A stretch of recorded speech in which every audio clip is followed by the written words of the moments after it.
Hi, Leanne. Thanks for joining us. Thanks so much for having me. Here we've got Jack with us. Tell me about Jack's role with the work that you do.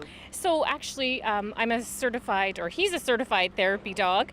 I'm a registered social worker. So prior to coming to the Saskatchewan SPCA, I worked with youth and victims of domestic violence, and I found he was a great way and is a great way to break the ice between people and start conversations. And it's amazing. People love talking about their animals. The bond with animals is so strong. It is. People love their animals, and that's why it's so hard for someone in a situation of domestic violence to walk away. One of the many reasons it's difficult. How common is it for someone to stay in a violent situation when they're worried about their animals? Actually, it's more common than we realize.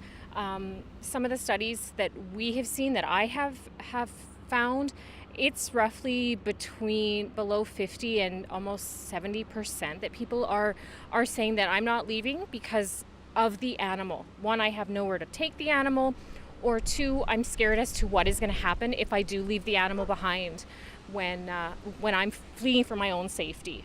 What kind of supports are there in place currently for someone that would like to leave but is concerned about their animals? So right now in the province, we have two formal programs, both in Saskatoon and Regina, so the Regina Humane Society and the Saskatoon SPCA. So like I said, I'll use the word formal, but in a lot of the communities that I've been spending time with in this position, there's a lot of different things that are going on, that vets are taking the animals. Other people are sort of stepping up and making arrangements to reduce the barrier for women to leave those violent relationships when it comes to pets. And what do you want to change going forward and make happen to offer more help for people? I would really like to see that in every community, that either there is a transition house for women and children, that they can bring their animals and be housed with their animals. Like you mentioned, the human-animal bond. I mean, it's so strong. And I mean, especially in a time of crisis, people use their animals as support.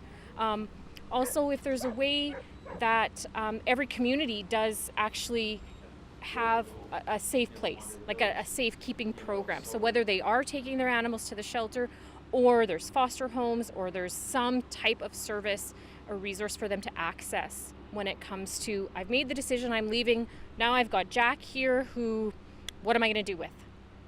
Do you think we're getting closer to having more services available? I think there's a lot of chatter, and we're getting the word out there, right? We refer to what we call the link between domestic violence, animal abuse, and child abuse. And we know that one form of abuse is not happening in isolation of the others. So the more we're talking about it, it feels, to me anyway, that we are getting some momentum and making some great strides, and people understanding that connection. Thanks for your time today, Leanne. Thank you so much. And thanks to you, Jack.